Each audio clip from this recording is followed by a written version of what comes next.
So, Dr. Maria Williams, can you please introduce yourself and tell us where you're calling in from? Yes, my name is Maria Williams. My Tlingit name is Shaa Tlaa. I was born and raised in Takotnu or Anchorage, Alaska, and I am a professor in Alaska Native Studies and music here at the University of Alaska Anchorage. But I did teach at the University of New Mexico for about 11 or 12 years, and for 2 years I also taught at the Institute of American Indian Arts in Santa Fe. So I did live in New Mexico for about almost 20 years. And in 2011, I was offered a job here at the University of Alaska Anchorage and then came home. So that's where I am now. And some of the, or just to give a background for people, you and I had first met actually at the last oil symposium, which was held here at the University of New Mexico. And you gave a really amazing presentation, I felt like, about the environmental kind of struggles that Alaska Natives are facing, but also the relationship, often complicated, tenuous, um, between the oil and gas industry and indigenous communities in the north. Alaska is a big place. And if it were an independent country, it would be in the top 20 in terms of like the largest landmass. It is also home to more than 200 mostly remote native communities, and state roads do not connect these geographically isolated communities. Oftentimes, people have to travel by snow machine, barge, or plane. Um, and like many reservations in the lower 48 down here, many villages don't have access to running water, making like CDC guidelines currently, for the COVID-19 pandemic to wash one's hands constantly a near impossibility. And, many villages are overcrowded or have housing shortages, making physical distancing difficult. There's also limited internet access, which all makes online teaching, as you and I both know, from home impractical for some students and some families. So I was wondering if you could just give us an idea of how Alaska Native communities are dealing with the COVID-19 pandemic. Well, I mean, that's a really good question. So you make a really good point that, Alaska is huge. So it basically is a subcontinent and it has, five different geographic zones. We have 229 federally recognized tribes. And we have roughly eight broad cultural groups and 20 different Alaska Native languages. So diversity is just a huge part of the profile of all of the indigenous communities. So I'm Tlingit. The Tlingit people are primarily based in what's called southeastern Alaska, although my parents lived here in Anchorage and South Central and Denina or Dena'ina Athabascan territory. But in terms of we have a couple of large cities like Anchorage, Fairbanks, Juneau, and then a few hub places like Nome or Bethel, even Barrow or Utqiagvik, but a number, hundreds of really small villages that are off the road system. The only way you can get there is by plane, or as you mentioned, snow machine in the winter. When the rivers are frozen, of course, they're like perfect little highways. So I think with the COVID crisis, it's always a challenge because there's very little health care in the remote communities. So one of the things that's happened in Alaska, they created what's called the Alaska Native Tribal Health Consortium, highly successful, in which all of the tribes basically worked very closely together. And they funded a wonderful complex of really a campus, a health campus in Anchorage, in partnership, of course, with the Alaska Native Medical Center.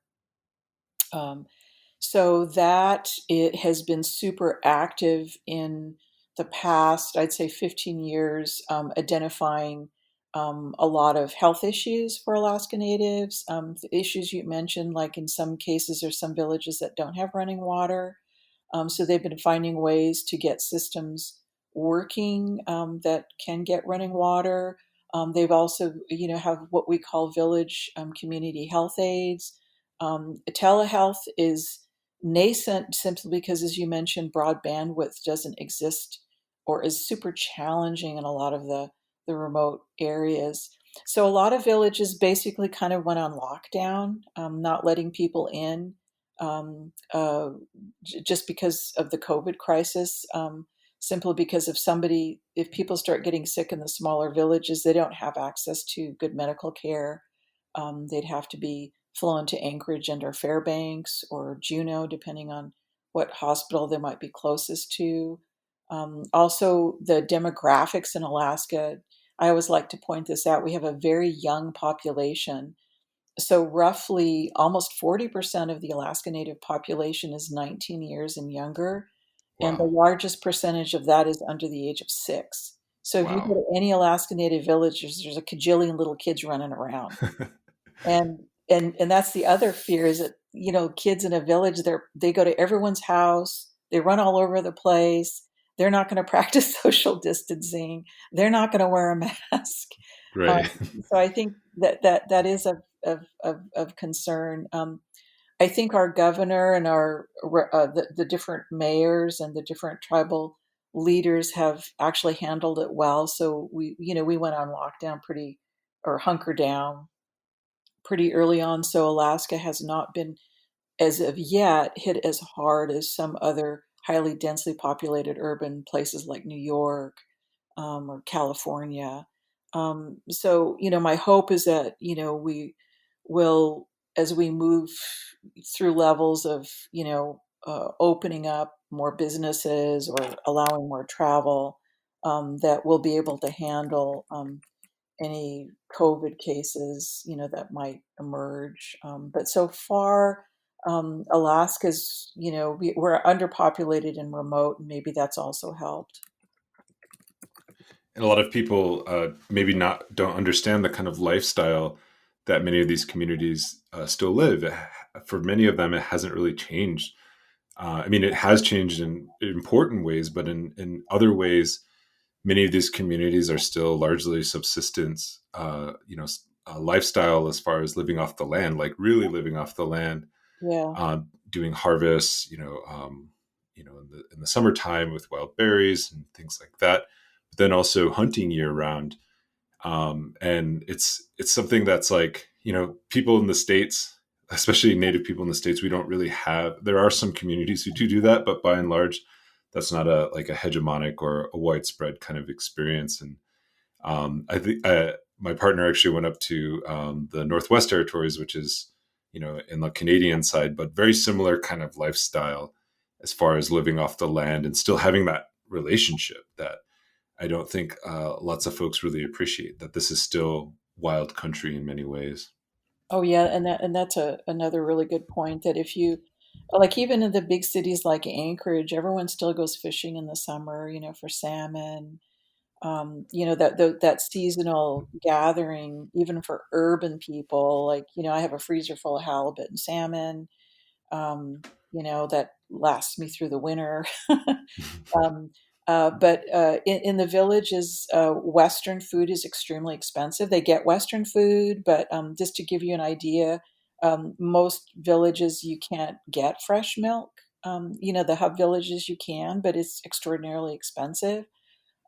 So Western food is prohibitively expensive in some cases, in a luxury.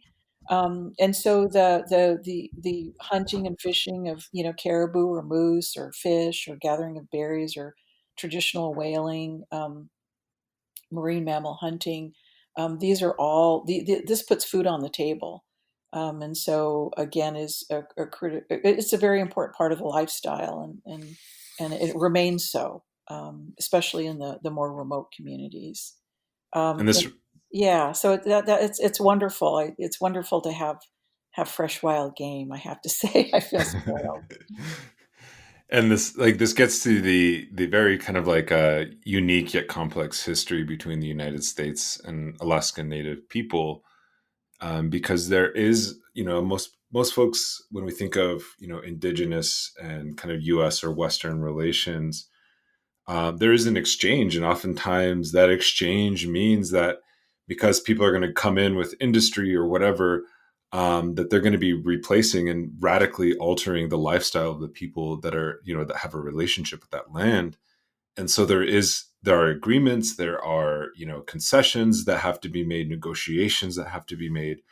And I was wondering if you could maybe briefly describe Alaskan history prior to U.S. annexation and what Alaskan statehood in the U.S. has meant for Alaskan Natives and how kind of that relationship has evolved over time. Yeah, so of course Alaska's history, really the first, European colonizers were the Russians. They, of course, they're very physically, Siberia or the Russian Far East is, I think, our Wales, which is our westernmost village, is like 54 miles to the mainland of Russia. There's an island that St. Lawrence Island that's 34 miles, I think, away from the Russian mainland coast. So historically, the indigenous Siberians and the indigenous Alaskans, especially in the western coastal area, they've had exchanges, they've had wars, they've had conflicts, they've had trade fairs. Because they're seafaring people, they had kayaks and boats, and so Peter the Great began, of course, expanding the Russian Empire, and he began subjugating the indigenous people in Siberia. And as they began to take those lands, then those indigenous Siberians said, "Hey, there's a great land over there. It's a big land mass and people." And so they began to explore. And of course, this period of around the mid 1700s, this is, the heyday of Western Europe exploring and claiming countries and mapping. Um, and so in the mid 1700s, they sent these parties to explore Chirikov and Bering, and they quote unquote discovered Alaska. But what they brought back with them were these opulent furs, like especially the sea otter, the densest fur of any animal on the planet. And so this led to what's really referred to as a fur rush, because fur during this period of time was a global commodity, similar to today. Oil is our global commodity. You fight wars over it. You take over countries for it.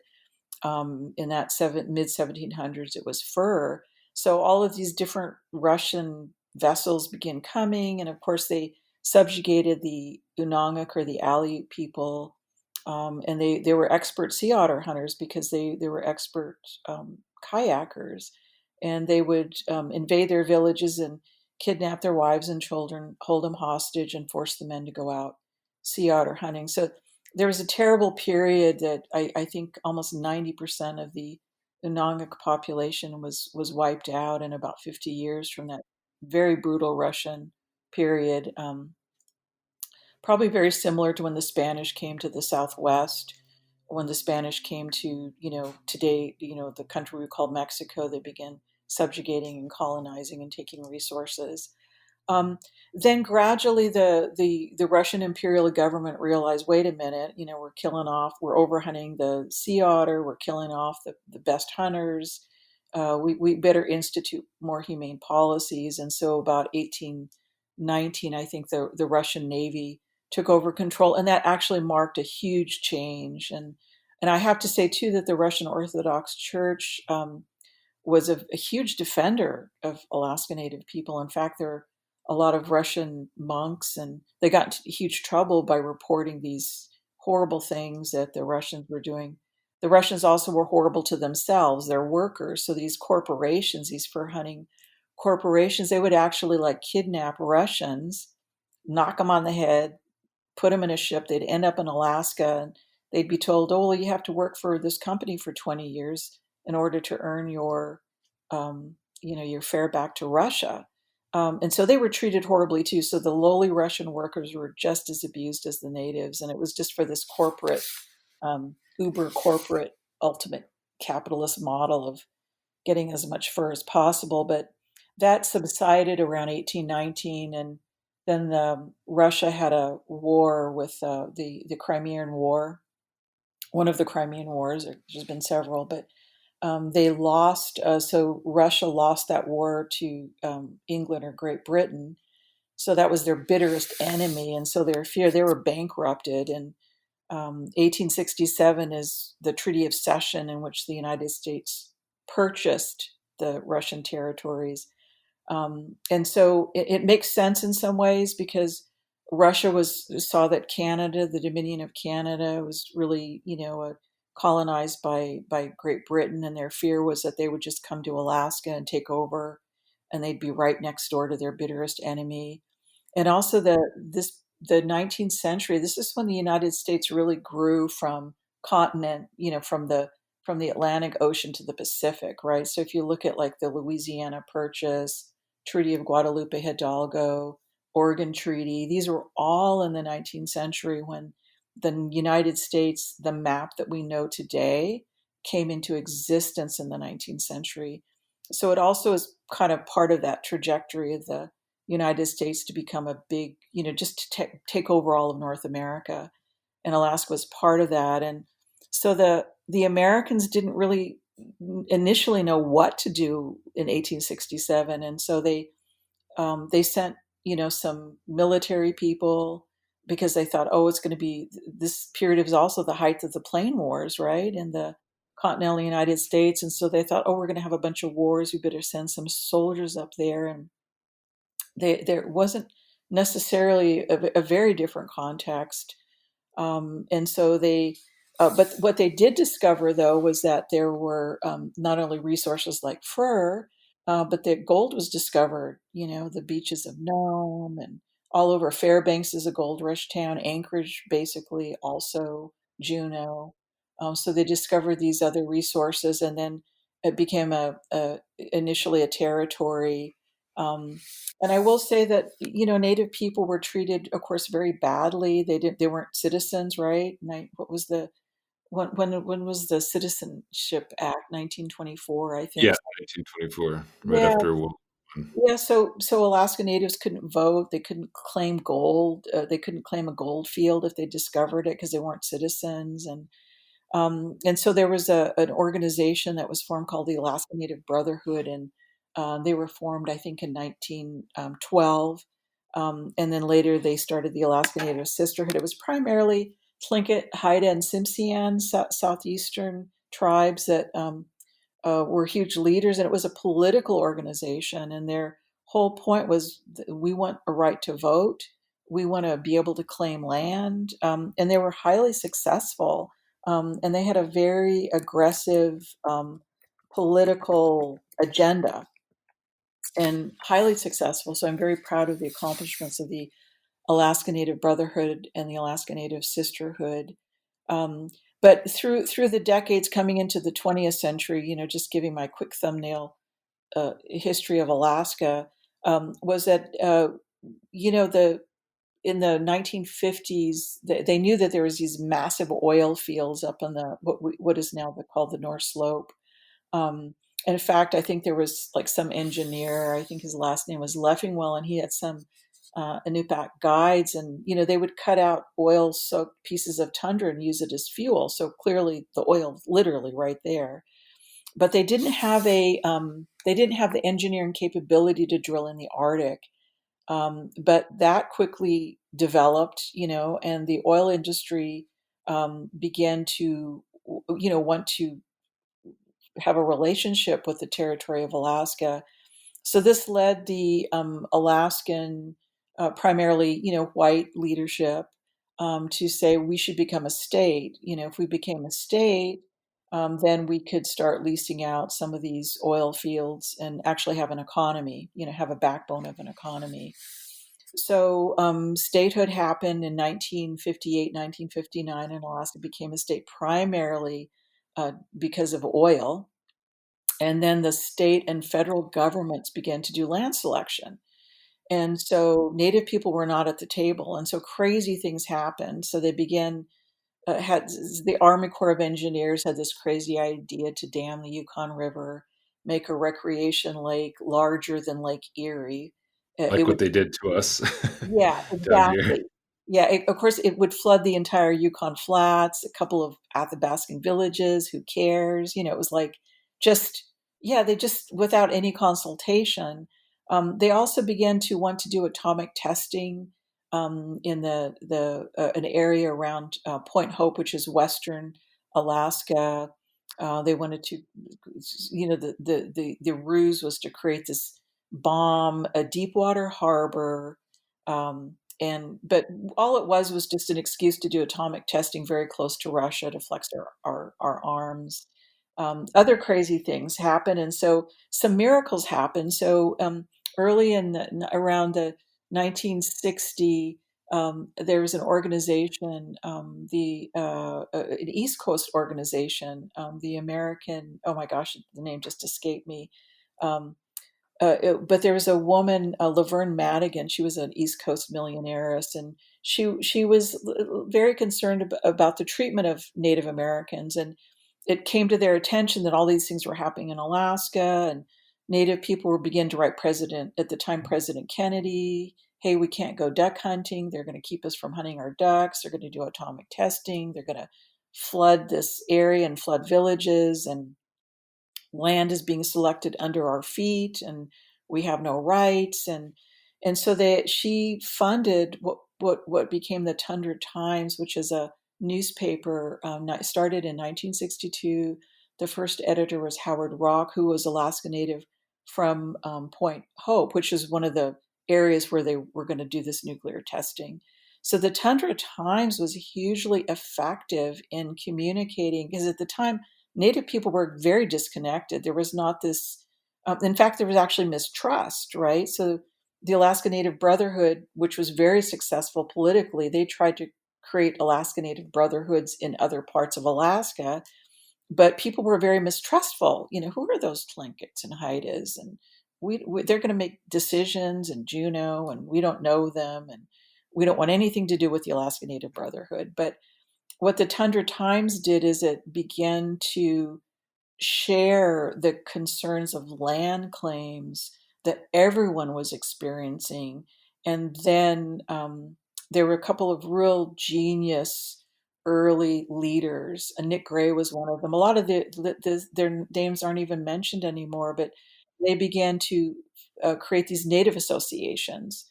And the Alaska Native Brotherhood actually helped them. William Pauley was a lawyer, and they begin to claim their own land. Like, hey, let's create a Native association. Let's patent the land we've lived in since time immemorial. So that led to a land freeze. Stuart Udall, Secretary of the Interior under President Nixon, did a land freeze. And of course, that just stopped the oil companies dead in their tracks. We want to get to the oil. We don't care who we lease the land from, but you better solve the problem. And so then Congress began to deal with, how are we going to settle land claims in Alaska? Because it was revealed in the Treaty of Cession with the Russians, it clearly stated that the Alaska Native people were the owners of their land. And so it was like, yikes. Um, and so the Native associations formed an umbrella organization called the Alaska Federation of Natives, which is still very active today. It was formed in 1967, and they began the lobbying arm of Congress. And so by 1971, the Alaska Native Land Claims Settlement Act was signed. And it's an interesting piece of legislation on a couple of levels, and has still some people scratch their heads over it. I always say it has elements of genius, but elements of destruction. But the idea behind the ANCSA, we call it ANCSA, was that during these several years of negotiation with Congress on the settlement, they were thinking, well, let's just put them all under the Bureau of Indian Affairs. Let's just give them reservations similar to how they've dealt with tribes in what we call the lower 48 or the continental United States. But the AFN leadership said, no, we don't want that. We want to have more control over our destiny. And then the negotiations turned to, well, why don't we just create corporations? They have all these resources. They have fur, they've got oil, they've got gas, they've got coal, and they need to become capitalists. Let's make them corporations. And so in essence, it was social engineering. Let's take these, remote, subsistence dependent hunters and fishers, turn them into capitalists, and But part of the caveat of the ANCSA was they had a 20-year window. So the act was signed in 1971, and by 1991, the corporations that were formed could would become public. Like you could buy and sell the stock and the shares, meaning you have a 20-year window before outside interests basically take over everything. So it was very similar to some of the other acts that the federal government had done in the 19th century, which gives a 20-year window to make you successful, and if not, we'll just tax you and take your land. Um, but interesting things happened. So there was those native associations eventually became native corporations. So, for example, the Anchorage South Central area had created the Cook Inlet Native Association. Of course, that becomes Cook Inlet Region. The Kotzebue area had formed the Northwest Alaska Native Association, became NANA. Arctic Slope Brotherhood became Arctic Slope Region, et cetera, et cetera. So the 12 native corporations are roughly formed around the cultural boundaries. So Doyon, the interior, is primarily Athabascan. Alaska is primarily the Northwest Coast people of Tlingit, Haida, and Tsimshian, et cetera, et cetera. Um, and they quickly had to figure out, how do we become capitalists? We have to have a board of regions. I mean, we have to have a board. We've got to have bylaws. We've got to have accountants. We've got to have elections. How do we even register our shareholders? So I think they had an 18-month window to get themselves together. And so the ANCSA basically gave a little over $900 million for lands lost, and 44 million acres of land. So Alaska Native people basically lost 90% of their land base. So that's 10% of Alaska's lands ended up in these corporate structures. Um, and so there's 12 major native corporations, and there's a number of village corporations. So each of the main corporations, like Cook Inlet Region, they also had villages. And so those villages also formed their own corporations. So then you have these very complicated bureaucratic layers. And in some cases, there's been conflict between the main corporations and the village corporations as well. I'll stop there because I gave you a ton of information. No, it's actually it's really good. It's so parallel to the history of the lower 48, or down south, especially with the kind of different waves of extractive industries, beginning with the fur trade. Just based on our national history for the Lakota and Dakota people, it was the fur trade that really was like the first penetration of capitalism within our territories, and radically, changed our social relationships, our kinship structures. Um, there was a lot of killing off of a lot of species of animals.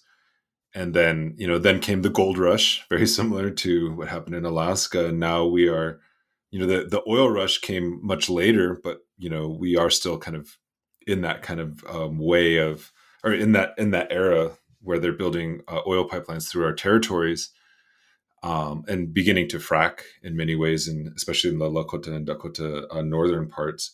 But the other thing that's fascinating too is that the reconstitution of the governmental structure, I guess, for lack of a better term, of how the U.S.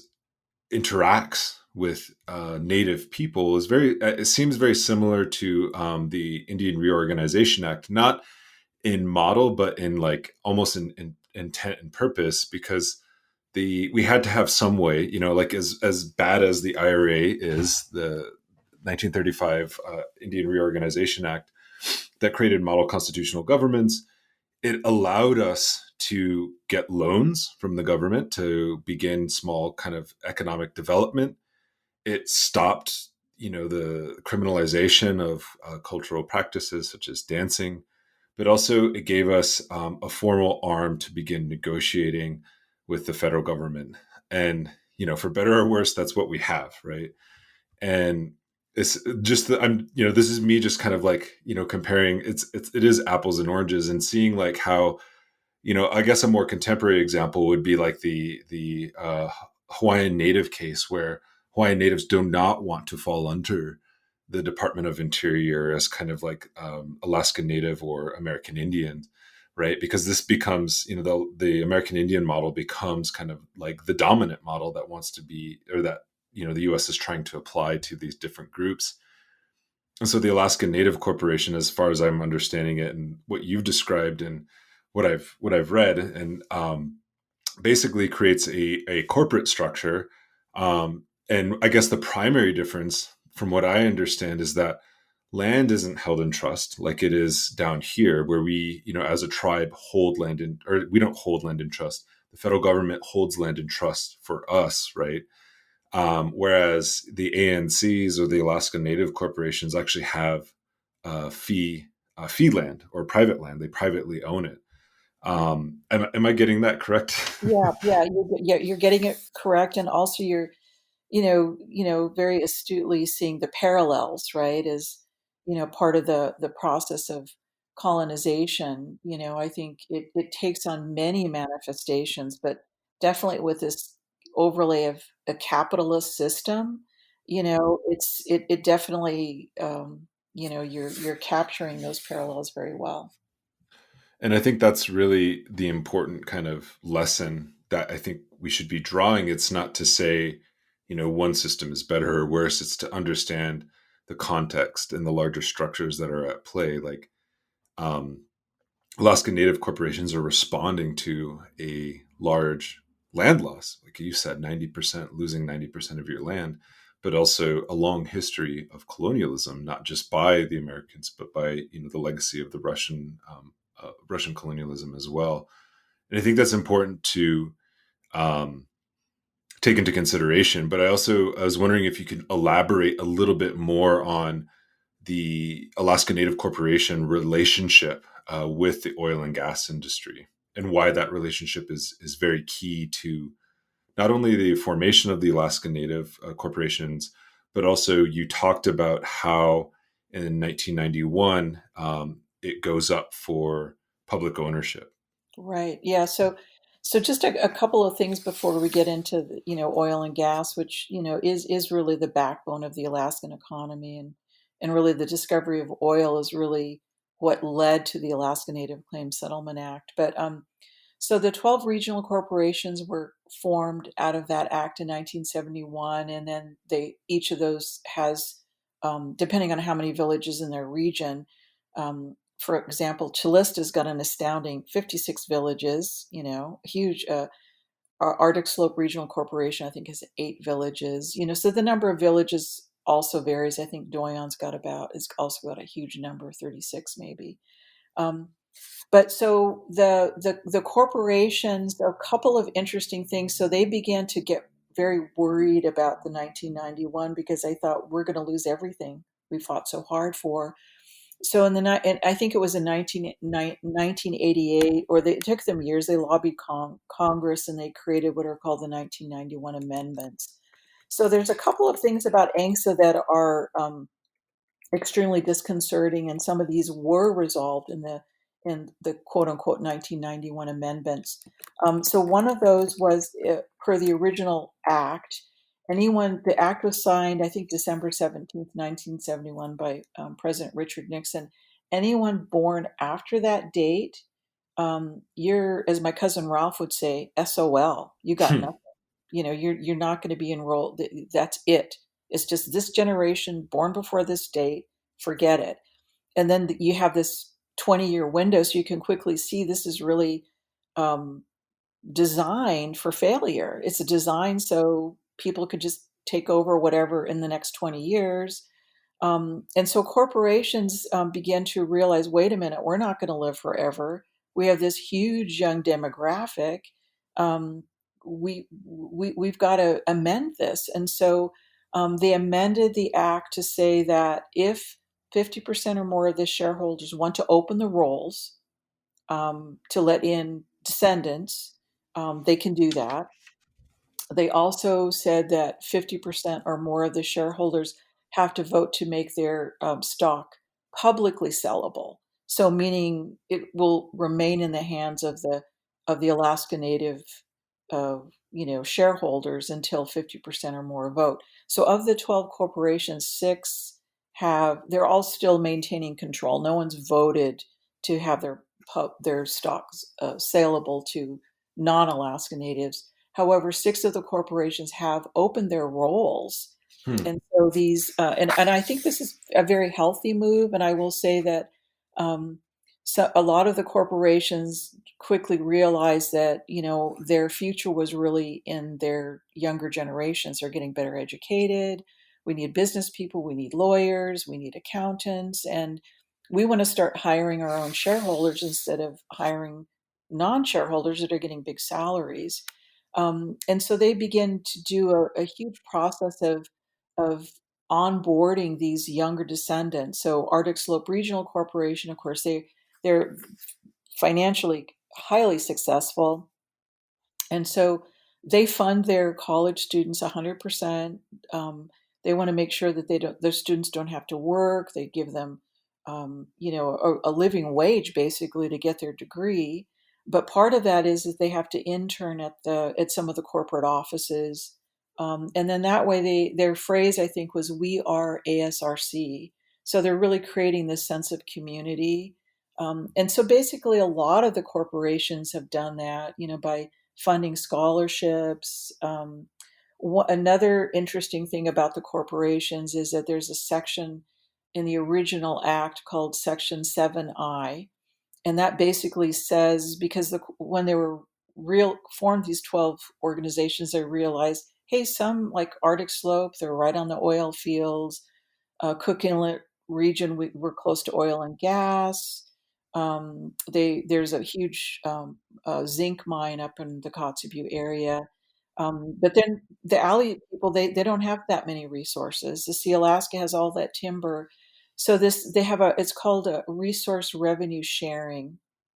So 50% of revenue from oil, timber, gas are put into a big giant bank account.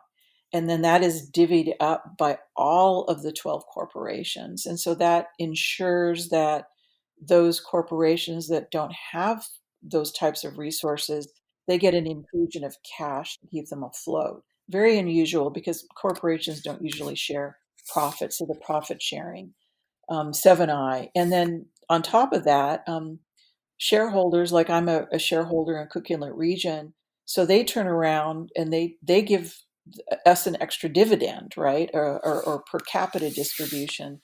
So every spring we get a little 7i settlement, from that they redistribute to their shareholders. So it's up to the corporation if they want to pass the buck on to their shareholders or if they want to hang on to that for investing in their own corporation. Um, but by and large, the corporations that are heavily invested in the extractive industries, Arctic Slope, Cook Inlet region, Doyon, and I will say Doyon's entering kind of a controversial agreement. They want to start actually drilling in this area called the Yukon Flats, which is where they actually wanted to, the Army Corps of Engineers wanted to create that big giant recreational lake. But it's a resource rich area that a number of different Athabascan people depend on for hunting and fishing. And so a number of the shareholders are really concerned about this, and this brings up this kind of schizophrenic reality, which is the corporations are capitalist corporations. They've got to generate money for their shareholders. In Alaska, of course, oil and gas and extractive industries, coal, the zinc mine, the called Red Dog, um, which I think is the largest open pit mine in the world, I believe. Um, so and these are destructive to the environment and clearly creating global climate change as well. And so Alaska Native people are, and some, of course, are staunch environmentalists and they oppose oil drilling. Others are more pragmatic. Others are definitely just for develop, develop, develop, bigger dividends. So it kind of runs the gamut. But I will say that the corporations have done some things right. They've heavily invested in education. They've invested in a lot of cultural, um, supporting cultural things like languages and dancing and um, um, so it's not like they're just 100% profit driven. They've also invested in a lot of social programs. So they've done some things definitely focused on the health and well-being of their shareholders and their descendants. I don't know of a single corporation that doesn't have that as their number one focus and their number one goal. Um, how they get to that, some are heavily invested in um, the Small Business Administration's uh, um, Act. Oh my gosh, what is it? The 8A contracting. So a lot of in fact, ASRC's most of their profits actually come from the 8A contracting. So some corporations are more involved in that than others, but some of the village What is corporations. the AA contracting So exactly? 8A is a section of the Small Business Administration Act, which basically says that minority-owned businesses have to have they get to compete equally with Boeing or some of these mega corporations to get some of these contracts, and so that's the 8A contracting, and so that has changed the face of a lot of the corporations in terms of maybe emphasize they still have their relationship with the oil and gas, maybe not, but it's brought in another source of revenue. And the AA contracts can be anything from like the Department of Defense Yeah. to like border security, NASA, right? right? NASA, and oftentimes what they end up doing with that contracting is it's they subcontract, right? Hmm. So they get a huge contract. Maybe they've competed with Boeing, and because Boeing was not very happy with 8A contracting because it cut them out of some big fat cat deals. But it opened up the door to have minority-owned businesses and Alaska corporations have another infusion of cash that's not dependent on extractive industries. Um, so again, there's good things about 8A contracting and negative things about it as well. Um, It reminds me a lot of the countries in the global south going down like the path of resource nationalism in some ways, and at least trying to understand like their relationship with like the global north, kind of like capitalist countries, as one that's primarily like a commodity based, right? Like, so for example, just to use like an example that folks may know down here in the lower 48 is like the Navajo Nation's relationship with the United States is fundamentally based on the carbon economy, right? What can its coal industry, the coal that's extracted in the Navajo Nation fuels the electricity that's produced in the Southwest region, and a lot of it goes to California. The same with the water rights. A lot of the water that goes to the Little Colorado River gets, always priority always goes towards non-indigenous interests, and so the tribe is forced to, create a relationship with the non-indigenous world based on extraction. And of course they're going to allocate money towards, like there's the Chief Manuelito Scholarship Fund that, gives, I think it's like $10,000 a year for scholarships from this oil money, oil and gas money and coal money, to students to go to school. And we can say we are against oil and gas and, extraction, but at the end of the day, it's fueling these social programs that are beneficial to people, and especially to people who tend to be poor, and disenfranchised. And I think it's just in my mind, in my estimation, it's just a pure form of chauvinism to say, and a double standard and hypocrisy, to look at indigenous ventures and to just kind of isolate them out in thinking about how, like, the extractive industry worldwide works, and how that relationship is really just primarily beneficial to, um, the non-indigenous interests and the settler colonialism of the United States. And the other thing that you brought up that was really fascinating, because I'm just drawing so many parallels in our own experience. My grandpa Frank once said, that the world of paper replaced the world of indigenous relations or indigenous kinship.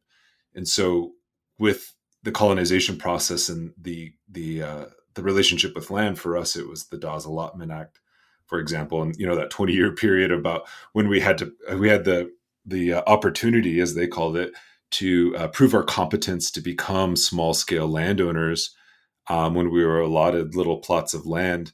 Then we became, our relations were tracked through those land holdings and through the fractionation of those land holdings. And that's how we kept track of our enrollment. And it sounds to me that the way that it works in the ANC system or the INCSA system is that it's tracked through shareholders and not so much enrollment or land interest, but in shareholding interest within the larger corporation. Am I getting that correct? But it's the same, it is the same thing, exactly the same thing. And yeah, so the idea of, yeah, the shareholders, it's all enrollment. They have to be enrolled, and luckily I would say that it's actually been healthy because the six, not all corporations have done it, only six have opened their roles, but the six that have opened their roles, it opens the door to have young Native leadership run for the board, work in the corporations to be able to perhaps steer it in a direction that is more focused on sustainable development, or so the corporations are always evolving, always changing, and they're very different from each other. They have very different personalities.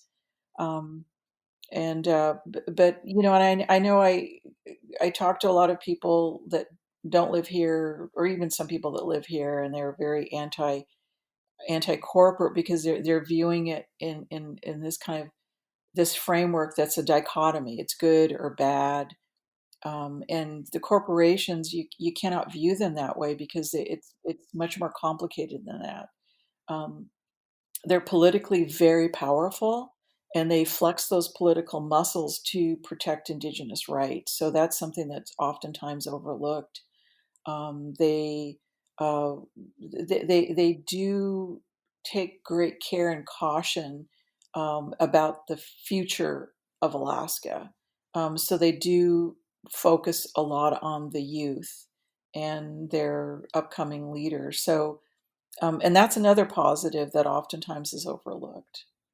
Hmm.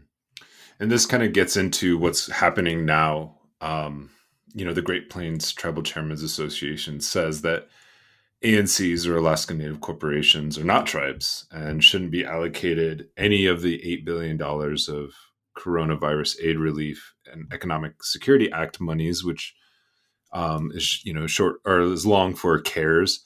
Um, and the association is made up of more than a dozen tribal chairmen and presidents from 16 tribes in the Northern Plains. Where I'm from, my tribe is part of that. In a letter to Treasury Secretary Steve Mnuchin and Interior Secretary David Bernhardt, the association accused Tara Sweeney, who is a Nupiaq, and also the Assistant Secretary of Indian Affairs, of unfairly diverting, quote, emergency tribal government resources to state chartered for profit corporations owned by Alaskan Native shareholders, including her and her family. And they go on to say that quote, she seeks to deny the very existence of Indian country. And Sweeney herself was the former vice president of the Arctic Slope Regional Corporation, which you talked about, which is a for-profit company created under ANCSA. And Arctic Slope is the wealthiest, as you said, of the 12 existing regional Native corporations, with $3 billion in annual revenues from oil and gas related assets, as far as it relates to 2008. So, what do you make of these charges by the Great Plains Chairmen's Association? And I know there's been some responses from some of these regional associations that you had mentioned before. Yeah, so I think, of course it is confusing, when you think of tribal entities that were created, from the IRA versus this idea of these corporations that were created in 1971. But the main corporations and the village corporations, I mean, they are indigenous. I mean, their shareholders are indigenous people. You can't be a shareholder in any of the corporations unless you are a direct descendant of one of the original shareholders who had to be Alaska Native. Um, so they're definitely an interesting example of you know are they tribal anymore? And then that begs a bigger question: then who is tribal, and how are you going to define it? Or we can't define it by how things were in the 15th and 16th century, because I feel like every 40 or 50 years the idea of tribes have changed. Political identities, federally recognized tribes, blood quantum, blah blah blah. It's very complicated. So. Um, I will say though that I from what the response that I have gotten, and I think I emailed you the official response from the Alaska Native Village Corporation Association, and they're basically saying that none of the Alaska Native corporations have asked for CARES Act funding. Now, I don't know if that means that's the 12 regionals haven't. I don't think any of the 12 regionals would have, but perhaps some of their smaller village corporations might, because the village corporations are smaller. They usually they struggle in funding oftentimes. But anyway, so I'm not sure. I'd like to really know if for sure any of the corporations applied for any of the CARES Act or any of the village corporations. And I think that some of the corporations are trying to release some statements on this, but it's unclear to me, where's the truth in all of this.